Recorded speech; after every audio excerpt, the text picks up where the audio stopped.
Om Swastiastu. Baik, di sini kami dari kelompok 3 akan mempresentasikan hasil kerja kami yang dimana pada mata kuliah ini yaitu merupakan mata kuliah akuntansi internasional yang diampu oleh Ibu Putu Resti Mars Diantini SEMSI yang dimana judulnya itu analisis strategis dan pengambilan keputusan pada perusahaan multinasional. Next. Jadi sebelum kami menjelaskan hasil kerja kami, izinkan saya untuk memperkenalkan anggota saya. Yang pertama dari saya sendiri, yaitu perkenalkan saya Ketut Vartina Wijaya dengan nomor NIM AKIR 1182. Adapun Desa Gede Mawarni Indah Prameswari dengan NIM AKIR 1192. Adapun Made Arya Dananjaya dengan NIM AKIR 1123. Dan yang terakhir yaitu Tesalonika Sitepu dengan nomor NIM AKIR 1153. Next. Baik, di sini kami mengambil 7 topik pembahasan. Sebelum itu, izinkan saya untuk menjelaskan latar belakangnya. Bisa di next. Baik, latar belakangnya itu perkembangan globalisasi mendorong banyak perusahaan beroperasi secara multinasional sehingga harus menghadapi perbedaan standar akuntansi, regulasi, perpajakan, dan mata uang di berbagai negara. Oleh karena itu, akuntansi internasional dan penerapan International Financial Reporting Standard atau yang kita kenal IFRS berperan penting dalam menghasilkan laporan keuangan yang berkualitas, transparan, dan dapat dibandingkan. Namun, perusahaan multinasional juga menghadapi berbagai tantangan seperti risiko nilai tukar, transfer pricing, corporate governance, pengendalian internal, dan tingginya leverage.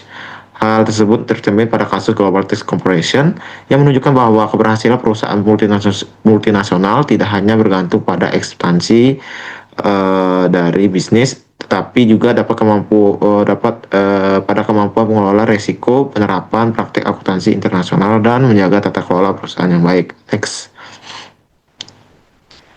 Baik, di sini yang pertama topik pertama yaitu identifikasi isu akuntansi internasional. Jadi kami mengambil 5 isu. Yang pertama yaitu ada keberagaman basis akuntansi, USGAAP versus IFRS. Jadi kantor pusat menggunakan USGAAP dan anak perusahaan menggunakan IFRS. Jadi Global Tax Corporation merupakan perusahaan berkantor pusat di Amerika Serikat sehingga laporan keuangannya itu menggunakan USGAAP. Namun di sisi lain anak-anak perusahaannya seperti yang beroperasi di Jepang, Jerman, Singapura, Indonesia, dan Brazil menggunakan IFRS dengan standar pelaporan keuangan sesuai ketentuan di negara masing-masing. Perbedaan tersebut menyebabkan satu grup perusahaan menggunakan 2 standar akuntansi yang berbeda. Kondisi ini menimbulkan kesulitan bagi investor maupun analisis membandingkan kinerja setiap wilayah operasi. Selain itu, adanya perbedaan metode pengukuran dan pengungkapan informasi keuangan membuat evaluasi terhadap performa perusahaan menjadi kurang konsisten. Yang kedua yaitu ada transaksi mata uang asing dan foreign exchange exposure. Jadi Global Tax Corporation ini menjalankan aktivitas bisnis menggunakan 5 mata uang utama, yaitu ada dolar Amerika Serikat, ada yen Jepang, euro, riel Brasil, dan yang terakhir itu rupiah Indonesia. Pada tahun 2025, perusahaan mengalami kenaikan kerugian selisih kurs sebesar 35% dibandingkan tahun sebelumnya. Peningkatan kerugian tersebut terutama dipengaruhi oleh melemahnya nilai yen Jepang dan riel Brasil terhadap dolar Amerika atau USD. Situasi ini semakin diperburuk karena perusahaan belum memiliki kebijakan hedging yang diterapkan secara terintegrasi di seluruh grup. Akibatnya, setiap anak perusahaan itu mengelola risiko nilai tukarnya masing-masing sehingga pengendalian risiko menjadi kurang efektif. Adapun yang ketiga yaitu ada transfer pricing bermasalah. Jadi Global Tax ini Corporation menghadapi permasalahan terkait transaksi antar perusahaan. Terus yang dilakukan oleh anak perusahaan di Indonesia dan Singapura. Dalam transaksi tersebut, harga transfer komponen elektronik ditetapkan seharga 15 USD per unit. Sedangkan harga pasar untuk produksi jenis perkaan hanya sekitar 10 USD per unit. Dengan demikian terdapat selisih sebesar 5 USD per unit atau sekitar 50% lebih tinggi dibandingkan harga pasar. Manajemen berpendapat bahwa harga tersebut masih dapat dibenarkan karena sudah mencakup kompensasi atas transfer teknologi serta dukungan teknis yang diberikan kepada perusahaan penerima. Namun, otoritas pajak tetap mempertanyakan kewajaran harga transfer tersebut sehingga menimbulkan potensi sengketa perpajakan. Adapun yang keempat yaitu ada governance dan kelemahan dari pengendalian internal. Jadi auditor eksternal Corporate Tax menemukan kelemahan pengendalian internal pada beberapa unit bisnis dalam grup perusahaan.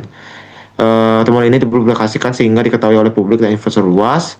Sebagai respon, Komite Audit telah meminta perbaikan tata kelola dan sistem pengawasan secara menyeluruh. Publikasi temuan tersebut menyebabkan investor mempertanyakan kualitas governance corporate tax.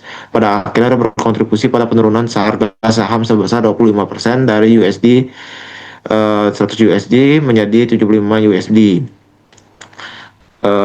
Selanjutnya ada strategi pendanaan dan dampak leverage pelaporan keuangan. Jadi intinya itu ada ekspansi 1 miliar USD mayoritas dibiayai utang dan DER atau debt to equity ratio-nya itu melonjak dari 1,5 kali menjadi 4,8 kali. Next. Baik, topik pembahasan selanjutnya akan dilanjutkan oleh rekan saya. Baik, terima kasih atas kesempatannya. Di sini saya akan menjelaskan tentang analisis dan klasifikasi isu. Yang masuk ke dalam comparability, yaitu isu pertama, keberagaman basis akuntansi, di mana perusahaan global tax menggunakan dua standar yang berbeda, yaitu USG AAP di kantor pusat dan IFRS pada sebagian anak perusahaan, sehingga laporan keuangan tidak seragam dan sulit dibandingkan. Selanjutnya, untuk yang masuk ke dalam kelompok governance dan enforcement, yaitu isu keempat, governance dan pengawasan, di mana dalam kasus perusahaan global tax, auditor eksternal menemukan kelemahan pengendalian internal pada beberapa unit bisnis, sehingga ini berkaitan dengan tata kelola perusahaan dalam mengawasi aktivitas operasionalnya. Next.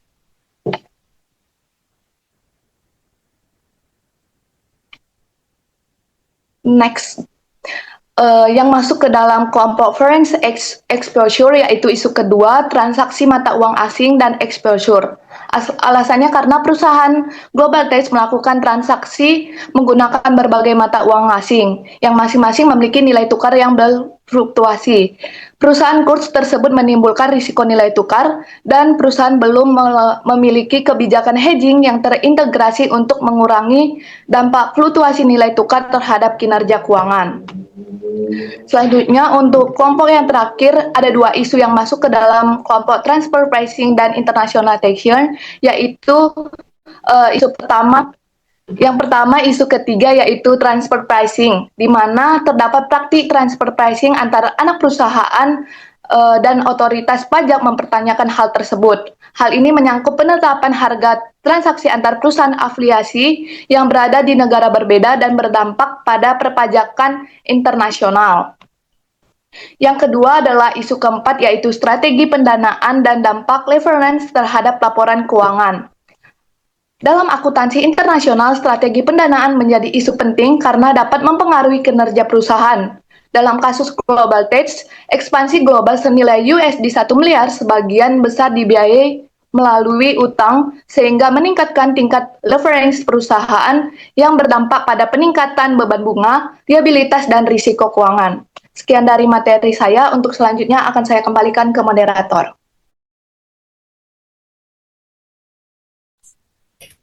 Baik, untuk materi selanjutnya mengenai analisis akar masalah akan dijelaskan oleh saya sendiri.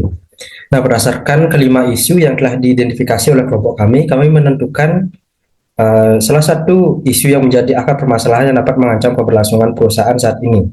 Dan di mana isu tersebut berkaitan dengan strategi pendanaan dan juga dampak leverage. Nah, di mana berdasarkan informasi terdapat peningkatan yang terjadi terhadap rasio DER atau debt to equity perusahaan global tech, di mana pada tahun 2024 rasio DER perusahaan tercatat sebesar 1,5, lalu pada tahun 2025 meningkat menjadi 4,8. Nah, hal tersebut berdampak terhadap persepsi pasar atas nilai dan risiko perusahaan. Peningkatan rasio DER mengindikasikan bahwa perusahaan memiliki ketergantungan yang cukup tinggi terhadap pendanaan berbasis utang. Nah, isu ini dapat menjadi akar permasalahan dikarenakan mengingat ada terdapat fakta bahwasannya meskipun perusahaan mengalami peningkatan kinerja yang tercermin dari meningkatnya laba bersih serta return on asset atau ROA perusahaan, harga saham perusahaan justru mengalami penurunan. yang dimana pada tahun 2024 saham perusahaan dihargai sebesar 100 US dollar dan tahun 2025 turun menjadi 75 US dollar. Nah, hal ini dapat dijelaskan melalui teori sinyal atau signaling teori, di mana berdasarkan teori sinyal, informasi yang disampaikan perusahaan dapat memberikan sinyal bagi investor baik sinyal positif maupun negatif. Proporsi utang yang tinggi dalam struktur permodalan dapat meningkatkan risiko finansial yang dirasakan oleh investor sehingga berpotensi memunculkan sinyal negatif di pasar dan menurunkan persepsi mengenai nilai perusahaan di pasar modal. Tingginya leverage ini meningkatkan risiko finansial sekaligus mengurangi kepercayaan investor terhadap prospek jangka panjang perusahaan. Nah, meskipun terdapat 4 isu yang telah kami kemukakan dalam kasus Global Tech, namun isu-isu tersebut lebih tepat untuk dikategorikan sebagai simptoms atau gejala dibandingkan dengan root case atau akar masalah. Apa alasannya? Yang pertama yaitu isu mengenai keberagaman basis akuntansi. Nah, di mana isu ini terdapat perbedaan standar US GAAP dan IFRS yang dimana merupakan tantangan teknis yang tidak secara langsung mengancam keberlangsungan operasional. Lalu isu berkaitan dengan transaksi mata uang asing dan juga exposure yang dapat dikategorikan sebagai tantangan operasional yang lazim dihadapi perusahaan multinasional dan dapat dikelola apabila kapasitas finansial perusahaan memadai. Lalu isu mengenai transfer pricing, di mana isu ini bersifat spesifik pada transaksi antar dua entitas dan tidak cukup kuat menjelaskan luasnya tekanan investor secara keseluruhan. Serta isu terakhir, governance dan pengendalian internal, ini merupakan isu yang terbatas pada beberapa unit bisnis dan dapat ditanggulangi melalui reformasi tata kelola yang terstruktur. Sekian dari saya. Untuk materi selanjutnya saya serahkan ke rekan saya. Baik, akan saya lanjutkan pada bagian prioritas strategi perusahaan. Nah, jadi pemilihan prioritas itu tidak dasarkan pada isu yang paling banyak disorot, melainkan kami berfokus pada isu yang dampaknya itu sudah terjadi dan terukur. Karena itu, leverage dan transfer pricing belum dijadikan prioritas utama, sebab keduanya ini masih bersifat persepsi resiko dan belum berdampak konkret. Nah, jadi ada 2 prioritas dari yang kami akan tawarkan. Yang pertama itu hedging mata uang terintegrasi, di mana itu membentuk fungsi treasury terpusat dengan fokus pada yen Jepang dan real Brasil. Nah, di mana itu menggunakan kombinasi forward, kontrak, dan juga natural hedging. Nah, strategi ini diprioritaskan karena kerugian selisih kurs itu sudah naik di angka 35%, sehingga kerugian yang nyata itu dapat menggerus laba, jadi bukan hanya sekedar potensi. Kemudian, prioritas kedua kami, ya ini adalah remediasi pengendalian internal, di mana itu melakukan audit internal, tambahan berbasis kerangka KOSO, di mana itu harus secara konsisten, tidak hanya sekali. Hal ini tuh untuk mendesak karena temuan auditor itu sudah dipublikasikan dan langsung memicu kekhawatiran investor. Sehingga perlu dicatat, remediasi ini tidak akan langsung memulihkan kepercayaan pasar dalam 1 tahun, sehingga dibutuhkan konsistensi dalam waktu jangka menengah. Untuk materi selanjutnya akan dilanjutkan oleh rekan saya.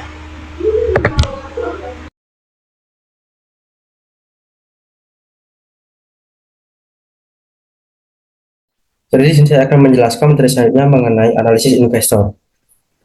Nah, jadi berdasarkan hasil analisis, kami menyarankan untuk pengambilan keputusan investasi yaitu hold.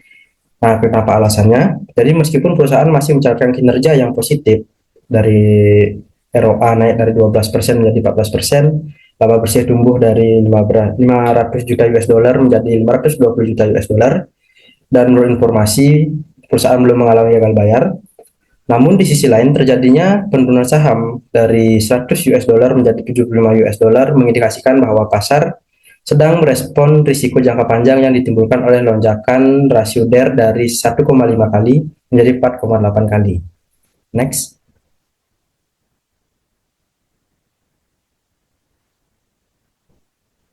Nah, terdapat pula risiko yang perlu dipertimbangkan oleh investor, yang dimana risiko tersebut yang pertama, risiko finansial akibat tingginya dari rasio DER perusahaan. Lalu yang kedua, risiko akibat isu transfer pricing antara anak perusahaan Indonesia dan Singapura. Lalu yang ketiga, risiko akibat kelemahan governance dan pengendalian internal. Selain itu, terdapat pula informasi tambahan yang perlu dipertimbangkan oleh investor dalam rangka pengambilan keputusan. Yang pertama yaitu strategi pendanaan ke depannya, serta menurunkan ketergantungan pendanaan yang bersumber dari utang, lalu perkembangan penyelesaian isu transfer pricing, hasil terkait perbaikan pengelolaan internal, kebijakan hedging mata uang asing yang akan diimplementasikan perusahaan, serta penyelarasan standar pelaporan di USGAP dan IFRS antar entitas. Sekian dari saya, untuk selanjutnya saya serahkan ke rekan saya.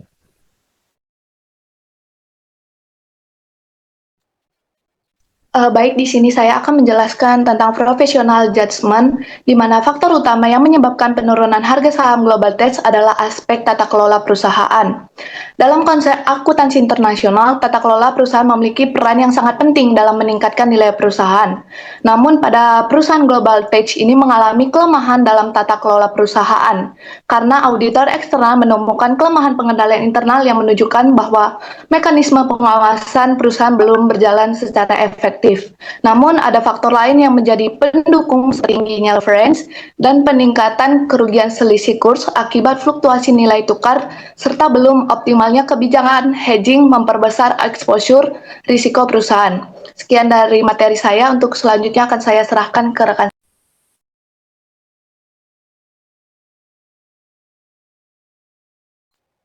Baik, terima kasih. Jadi untuk mempersingkat waktu, pada materi executive accommodation ada 3 masalah utama, yaitu ada yang pertama adalah lemahnya governance dan pengendalian internal, yang kedua ada risiko transfer pricing dan sengketa pajak internasional, yang ketiga yaitu ada exposure mata uang asing tanpa kebijakan hedging terpadu. Adapun 3 rekomendasi utama yang dari saran dari kami, yaitu yang pertama ada rekonstruksi dan penguatan sistem government, yang kedua ada pembentukan kebijakan hedging terpadu dan manajemen risiko nilai tukar, yang terakhir adalah strukturisasi kebijakan transfer pricing sesuai standar OECD. Selanjutnya, izin sebelumnya Ibu, rencana aksi 12 ke depan ini yang telah kami rancang, kami tidak menjelaskan satu-satu. Jadi intinya kami membagi menjadi 6 periode dari bulan 1 hingga bulan ke-12. Adapun program aksi dan adapun target atau output yang kami kejar kayak itu. Thanks. Kesimpulannya itu ada kasus Global Tech Corporation menunjukkan bahwa akar masalah utama terletak pada strategi pendanaan dan lonjakan leverage akibat ekspansi berutang. Sementara perbedaan standar akuntansi, resiko nilai tukar, transfer pricing, dan kelemahan pengendalian internal merupakan gejala yang menyertainya. Penurunan harga saham di tengah kinerja laba yang positif menunjukkan bahwa pasar lebih mempertimbangkan risiko governance dan leverage. Sejalan dengan signaling teori, rekomendasi investasi yang paling rasional adalah hold dengan langkah strategis berupa rekulturisasi governance, kebijakan hedging terpadu, dan penyesuaian transfer pricing sesuai pedoman OECD dalam 12 bulan ke depan untuk memulihkan kepercayaan investor. Baik, sekian presentasi dari kami. Jika ada kesalahan kata mohon dimaafkan. Kami tutup dengan para mesanti. Om Santi Santi Santi Om.